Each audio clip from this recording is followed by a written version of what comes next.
Hello friend, welcome to one minute concept. आज हम बात करेंगे Shankari Prasad versus union of India case 1951। इस केस का बैकग्राउंड समझते हैं।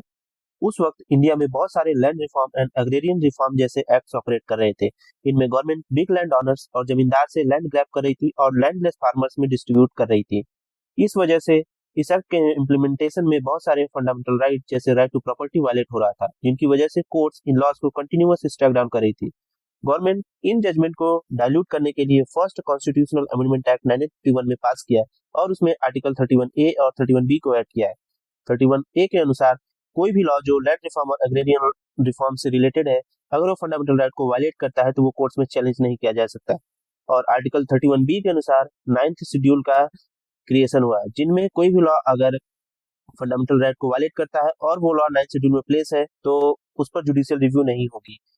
तो इस वजह से शंकरी प्रसाद और अदर पिटिशनर जैसे बहुत सारे लैंड ओनर्स ने इस कॉन्स्टिट्यूशनल अमेंडमेंट को कोर्ट में चैलेंज किया। उनका ग्राउंड ये था कि उनका right to property under article 19 clause 1 sub clause F और एक्विजिशन और कंपनसेशन की पॉलिसी जो आर्टिकल 31 में मेंशन है, उनका वायलेशन हो रहा है। तो अब हम देखते हैं कौन से आर्टिकल इन्वॉल्व है और कोर्ट के सामने क्या इश्यूज थे। आर्टिकल 13 क्लॉज 2, जिसमें कोई लॉ जो फंडामेंटल राइट को वायलेट करता है वो नल एंड वाइड होगा। और article 19 clause 1 sub clause F fundamental right to property. Article 31 acquisition और कंपनसेशन की बात करता है। आर्टिकल 368 पार्लियामेंट कॉन्स्टिट्यूशन को अमेंड कर सकती है, उसके प्रोसेस के बारे में है। तो इसमें जो क्वेश्चन कोर्ट के सामने थे कि पार्लियामेंट के पास क्या 368 में पावर है कि वो फंडामेंटल राइट को अल्टर कर सकती है। सेकंड क्वेश्चन था कि जो फर्स्ट कॉन्स्टिट्यूशनल अमेंडमेंट है वो वैलिड है कि नहीं। थर्ड क्वेश्चन था कि जो लॉ टर्म मेंशन है आर्टिकल 13 क्लॉज 2 में, वो ऑर्डिनरी लेजिस्लेशन को इंक्लूड करता है कि कॉन्स्टिट्यूशनल अमेंडमेंट भी इसमें इंक्लूड है। तो अब हम जजमेंट की बात करते हैं। तो कोर्ट ने गवर्नमेंट ऑफ इंडिया के फेवर में जजमेंट दिया। फर्स्ट उन्होंने आंसर किया कि पार्लियामेंट के पास आर्टिकल 368 के तहत कॉन्स्टिट्यूशन को अमेंड करने की पावर है।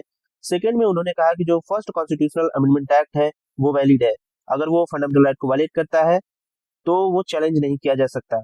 और क्योंकि आर्टिकल 368 में मेंशन है पार्लियामेंट किसी भी पार्ट को अमेंड कर सकती है। और जो थर्ड आंसर उन्होंने दिया कि जो लॉ टर्म मेंशन है आर्टिकल 13 क्लॉज 2 में, वो एक ऑर्डिनरी लेजिस्लेटिव लॉ है, उसमें कॉन्स्टिट्यूशनल अमेंडमेंट एक्ट्स नहीं इंक्लूड होते हैं।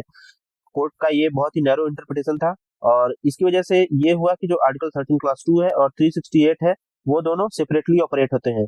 तो ये था हमारा आज का केस। आप सभी का धन्यवाद और मिलते हैं आपसे अगले वीडियो में एक और ही इंटरेस्टिंग केस के साथ।